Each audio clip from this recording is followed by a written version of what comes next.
tal? ¿Cómo están? Buenas tardes. Así comienzan nuestros temas del día. Bienvenidos y bienvenidas. Siempre un placer acompañarles y, por supuesto, informarles desde Telesur. Soy Saraí Amorós y comenzamos, como siempre, en este espacio compartiendo con ustedes aquellas ideas que hoy también trabajamos en nuestro espacio. La pregunta del día se las mostramos y con ellos directamente arrancamos nuestro espacio para que pueda ser parte también de nuestro espacio de análisis. A través de nuestra cuenta en la red social X le preguntamos. Hashtag Ecuador. El presidente Daniel Noboa veta el proyecto tributario aprobado por la Asamblea. Insiste en el incremento del 12% al 13% al IVA de forma permanente. De aprobarse, nos preguntamos, ¿cuáles serían las consecuencias para los sectores de menores recursos? Opine para @temastelesur. Más adelante, al final de nuestro programa, estaremos leyendo cada una de sus respuestas.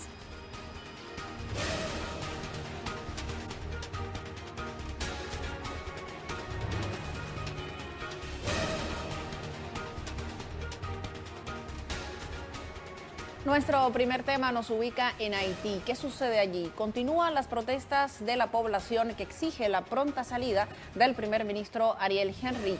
Los ciudadanos volvieron a tomar las calles del territorio nacional cuando está por cumplirse el plazo en la que debería jurar su cargo un nuevo jefe de Estado. La población movilizada denunció el uso en su contra de gases lacrimógenos y balas por parte de la Policía Nacional Haitiana durante las movilizaciones, provocando así heridas a por lo menos uno de los civiles presentes.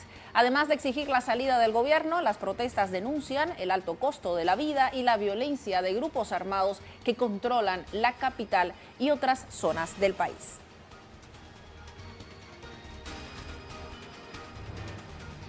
Seguimos con otros datos en Haití sobre el tema. El aumento de la violencia armada, por ejemplo, ha desencadenado una crisis humanitaria con al menos 170.000 niños desplazados internamente. Según los datos de las organizaciones de derechos humanos, en enero del año 2024, unas 314.000 personas huyeron de sus hogares, principalmente de Puerto Príncipe y el departamento de Atibonit. Los expertos denuncian que en los recientes enfrentamientos en las regiones de Solino y Gabellist ocasionaron el desplazamiento de unas 2.500 personas, la mayoría de ellos mujeres y niños.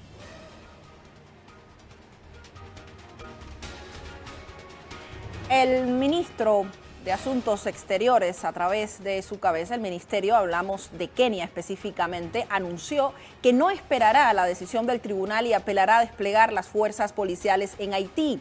Esto en relación con lo que sucede allí. En este sentido, dispuso que entre los gobiernos de Nairobi y Puerto Príncipe se trabajen en un acuerdo bilateral para las próximas 2 semanas. Dicho documento comprende que las fuerzas kenianas se desplieguen inmediatamente en Haití una vez que se establezca el pacto. Esta decisión llega desde Kenia.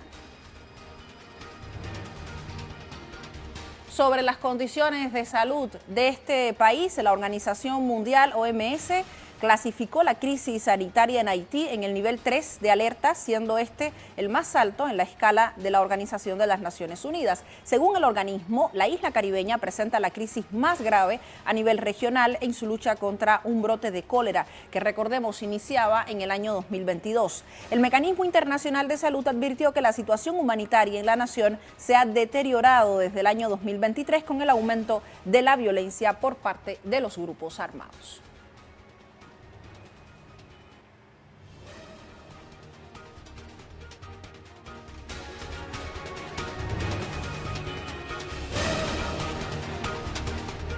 Les recordamos, nuestra pregunta del día tiene que ver con lo que sucede en Ecuador y nos mantenemos al tanto porque hoy se mantiene el debate en la Asamblea. Les preguntamos, sobre la base de este contexto, el presidente Daniel Noboa veta el proyecto tributario aprobado por la Asamblea. Insiste en el incremento del 12% al 13% al IVA de forma permanente. De aprobarse, nos preguntamos cuáles serían las consecuencias para los sectores de menores recursos.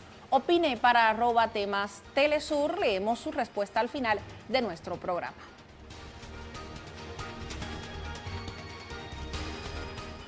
También revisamos información a través de la imagen, imágenes que nos llevan a otras partes del mundo y tiene que ver en este caso con lo que sucede en Estados Unidos con el Museo de Brooklyn. Reivindica el arte afroamericano con una exposición que cuenta con la presencia de artistas afroamericanas y afroamericanos en estos museos y que abre una gran conversación, por otro lado también debate sobre la discriminación racial a través de una colección de casi 100 obras que han sido donadas de forma temporal para esta exposición por los artistas Alicia Keys y su esposo Swizz Beatz. Vamos con estas imágenes y así somos parte también de esta gran conversación.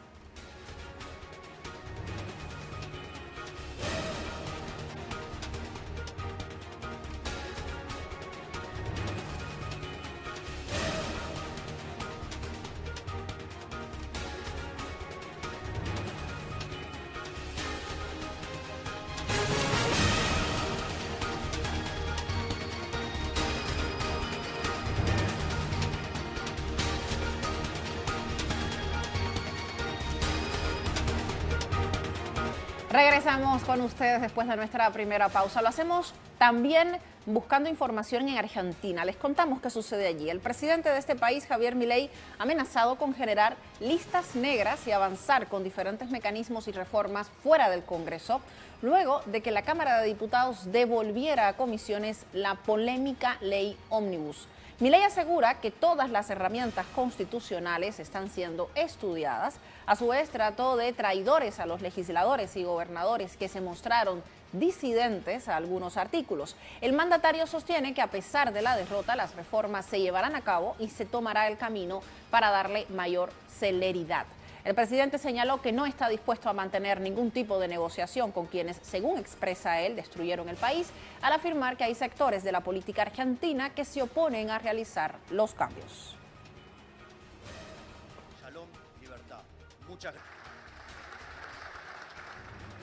Seguimos allí. El bloque de legisladores de la Patagonia, por ejemplo, se unieron para rechazar el avance de la ley Ómnibus impulsada por el presidente Javier Milei.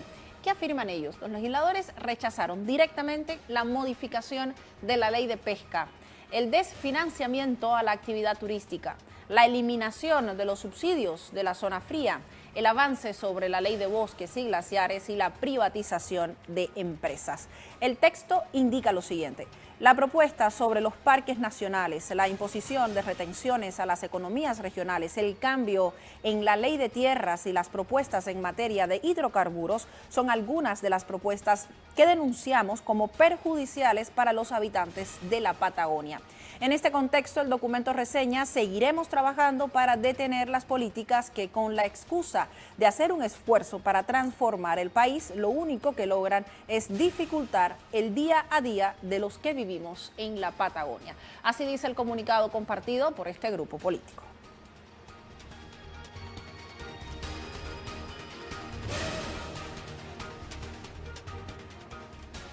Ampliamos el tema con los detalles nuestro compañero Santiago Corey a continuación en Temas del Día. Adelante, Santi.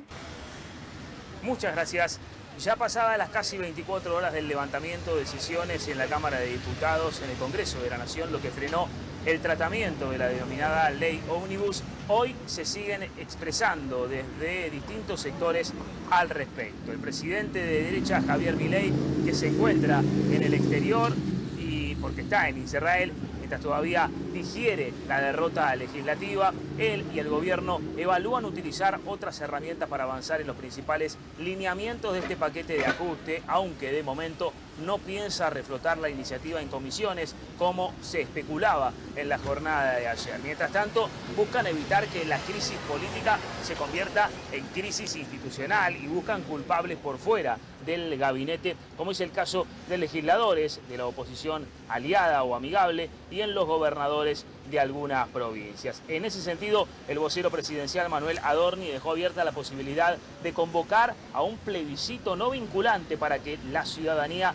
defina si apoya o no la iniciativa. Al respecto, ha quedado claro que los trabajadores, que los integrantes de diversos espacios y jubilados, entre otros, salieron durante varios días a las calles brindando un rechazo elocuente. La que también se manifestó al respecto es la ministra de Seguridad, Patricia Bullrich, que consideró que no ve viable la vuelta a comisión del proyecto de ley en la Cámara de Diputados tras no lograr los acuerdos necesarios y advirtió que el gobierno nacional lo va a hacer, pero por otro camino. Todo esto se da luego del listado publicado en las redes sociales del mandatario y de su espacio político La Libertad Avanza, desde donde enumeraron que legisladores, quienes sí y quienes no, apoyaron el expediente.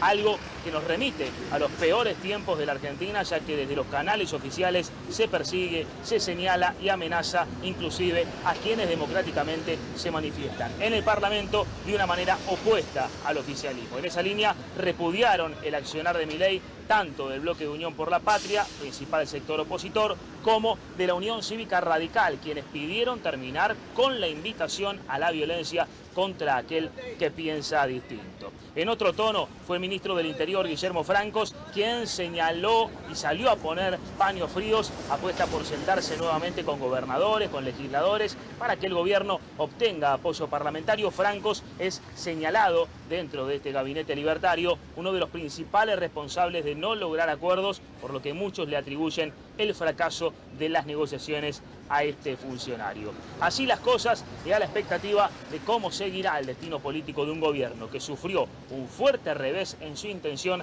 de aplicar ajuste y su modelo neoliberal. Las y los saludo desde Buenos Aires. Adelante ustedes. Gracias, Santi, por este reporte. Vamos a revisar otros temas también que a esta hora son noticia.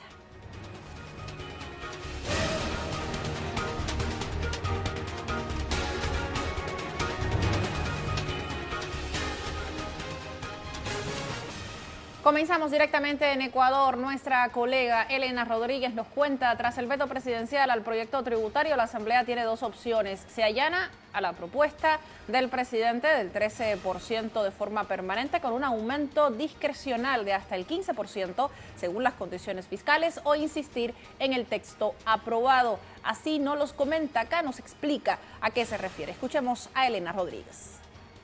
Así es, nos conectamos con ustedes para informarles que apenas 2 horas después de clausurada la sesión dentro del Legislativo, donde se aprobó el proyecto de ley tributario, pero sin el incremento al impuesto al valor agregado, tal como pedía el presidente Daniel Noboa, pues el Ejecutivo vetó parcialmente dicho proyecto tributario. El presidente Daniel Noboa insiste en el incremento del IVA, esta vez en un punto porcentual, es decir, ya no del 12 al 15%, sino del 12 al 13% de manera permanente, pero además pide que exista la posibilidad de que el mandatario por sí mismo pueda aumentar la tarifa hasta el 15% dependiendo de las condiciones fiscales del país. ¿Qué sigue? ¿Cuál es el procedimiento contemplado dentro de la Ley Orgánica de la Función Legislativa? Pues el Pleno de la Asamblea deberá pronunciarse en los próximos 30 días para allanarse, es decir, para aceptar la imposición, la propuesta del Ejecutivo, o para mantenerse en lo decidido este martes. ¿Qué decidieron este martes dentro de la Asamblea Nacional? Pues no incrementar el impuesto al valor agregado. También dieron paso a un impuesto a las utilidades extraordinarias de la banca. Se gravará en hasta un 6% el impuesto a la salida de divisas. Se impulsa una contribución temporal de seguridad que será aplicada sobre las utilidades de las empresas, y se aprobó una tarifa del 5% para los materiales de construcción. Estos puntos que acabo de enumerar no han sido tocados. El veto parcial va dado precisamente al incremento al impuesto al valor agregado, que es en lo que insiste el primer mandatario ecuatoriano. También revisamos qué nos comunica a esta hora. Paola Dragni desde Chile nos cuenta, llegó a Santiago el féretro del expresidente Sebastián Piñera en un cortejo fúnebre que atravesó la capital hasta el excongreso. Ahí, luego de una ceremonia privada hace minutos, se abrieron las puertas para que el público pueda ingresar. Para @TelesurTV, para @temastelesur, y nos muestra las imágenes de dicho hecho.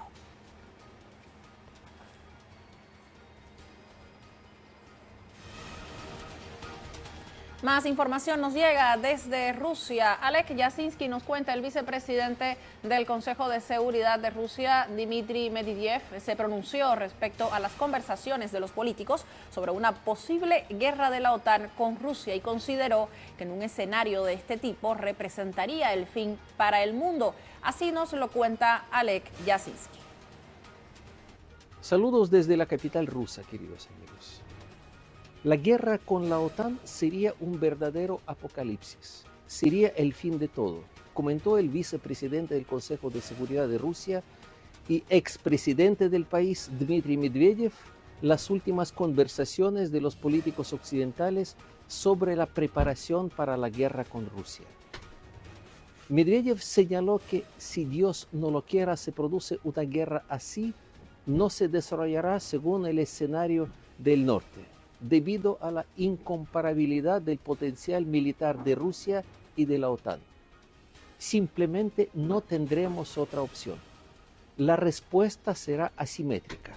Para proteger la integridad territorial de nuestro país se utilizarán misiles balísticos y de crucero con ojivas especiales. Esto se basa en nuestros documentos militares doctrinales y es bien conocido por todos. Y esto sería un verdadero apocalipsis, sería el fin de todo, escribió Medvedev en su cuenta en Telegram.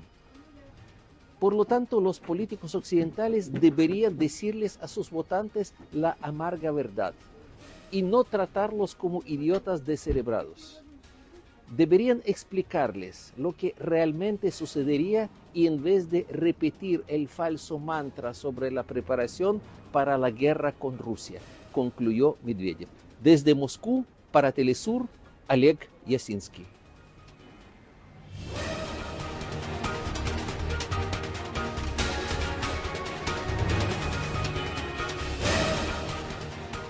Parte de las noticias en desarrollo que le compartimos a esta hora desde Temas del Día tiene que ver precisamente con lo que sucede con el pueblo de Granada, quien celebró este miércoles 50 años de su independencia tras más de 3 siglos de ocupación por parte de Francia y el Reino Unido. Durante la jornada que pasó, la ciudadanía ha participado en ferias comerciales, servicios ecuménicos, así como de actividades académicas, deportivas y culturales. Diversas autoridades e invitados internacionales destacan el desempeño de esa nación en las últimas 5 décadas, los desafíos pendientes y las perspectivas para concretar las metas de desarrollo sostenible.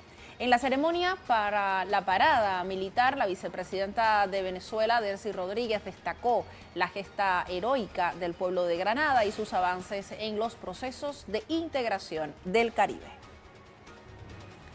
Imágenes en vivo a esta hora, en vivo y en directo sobre lo que sucede en Granada como parte de las actividades protocolares a estos 50 años. 50 años de independencia que sin duda alguna refleja el poder que el pueblo ha obtenido para elegir y decidir a sus propias autoridades y sus propios caminos políticos. Resaltamos este hecho precisamente por la conexión con América Latina y el Caribe y por la presencia de la vicepresidenta de Venezuela en el país.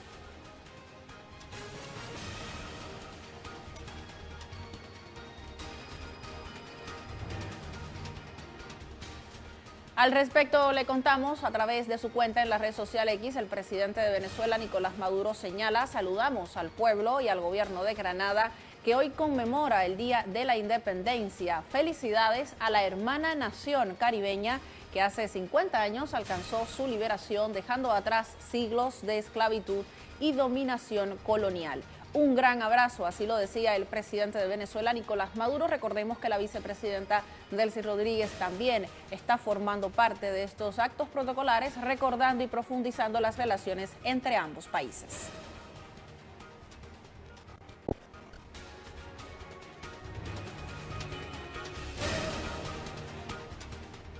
Cambiamos de tema, también les contamos qué sucede en Palestina. Más del 80% de las instalaciones sanitarias allí han quedado afectadas debido a los constantes bombardeos israelíes. La Agencia de Naciones Unidas para Refugiados Palestinos asegura que solo 4 de los 22 centros de salud están en estos momentos en funcionamiento en medio de los continuos bombardeos y las restricciones impuestas por Israel.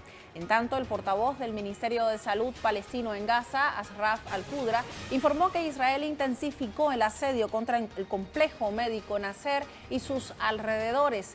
El funcionario destacó que las fuerzas de ocupación ponen en peligro la vida de 300 miembros del personal médico, 450 heridos y unos 10.000 desplazados. También denunció que existe escasez de alimentos, anestesia y falta de combustible que limita el funcionamiento de los generadores eléctricos.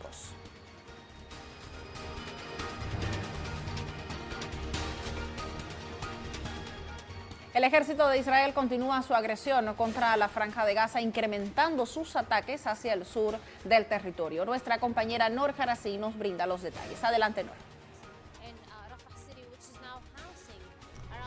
Una noche intensa de bombardeo israelí aquí en Rafah. Una serie de ataques israelíes de los que han sido objetivo varios lugares, áreas, calles aquí en la ciudad de Gaza, que ahora alberga alrededor de la mitad de la población de Gaza.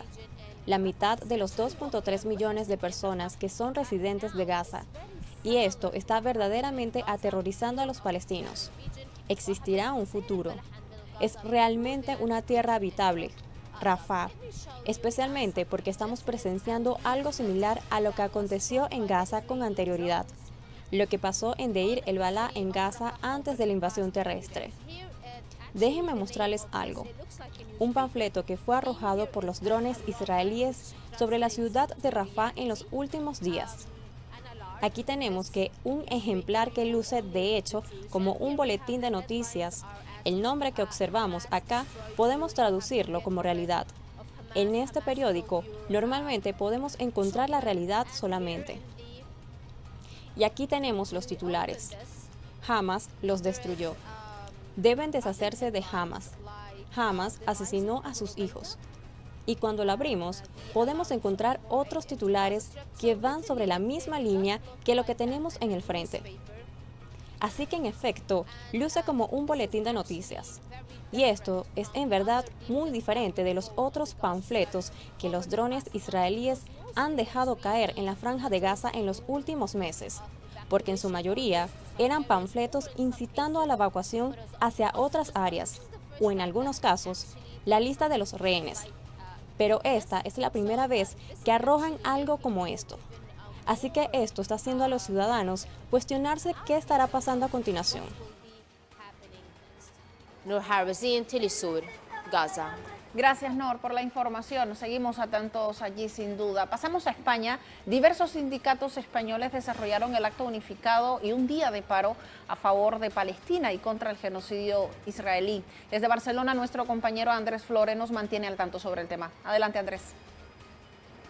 Así es, estamos aquí en Barcelona, en donde se está desarrollando el acto unificado luego de un día de paro por Palestina, una convocatoria que se ha realizado desde los sindicatos aquí en España, acompañando este pedido internacional sindical por una protesta justamente acompañada desde los sindicatos y de los lugares de trabajo por la situación en Palestina. Se está denunciando en este acto, al concluir la jornada, el asesinato de civiles por parte de Israel en Palestina, también el bombardeo de hospitales, y se denuncia también la complicidad por parte de la Unión Europea en el apoyo a Israel. En este caso recordamos que fue primero un paro de actividades de algunas horas por la mañana, luego la propuesta de los organizadores estaba en que se juntaran cada uno de los participantes de esta huelga, de este paro, en movilizaciones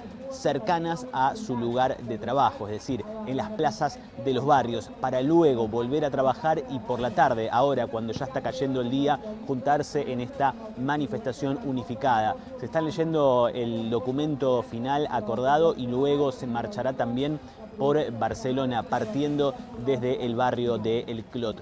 Recordamos que esta movilización se ha replicado en diferentes puntos del país, en Girona, en Lleida, en Granollers, en diferentes localidades también cercanas han tenido otras manifestaciones y otras participaciones también de este paro que se ha convocado. Nosotros seguiremos atentamente lo que está sucediendo en estas movilizaciones y protestas sindicales que han confluido hoy aquí en Barcelona.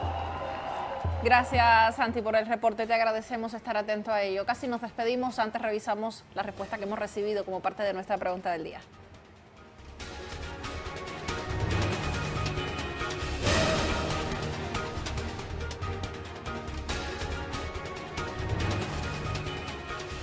Al inicio de nuestro programa le preguntábamos sobre Ecuador. El presidente Daniel Noboa veta el proyecto tributario aprobado por la Asamblea e insiste en el incremento del 12 al 13% del IVA de forma permanente. De aprobarse, nos preguntamos cuáles serían las consecuencias para los sectores de menores recursos. Para @temastelesur. Agradecemos la respuesta recibida por Olga Peña. Nos dice el incremento del IVA es la respuesta a una clara inflación que va a afectar a los menos favorecidos y por otro lado va a enriquecer a un sector empresarial al que pertenece el mismo Noboa en mayúscula. Las oligarquías jamás trabajarán para el pueblo. Muchísimas gracias a nuestra televidente Olga Peña por acompañarnos.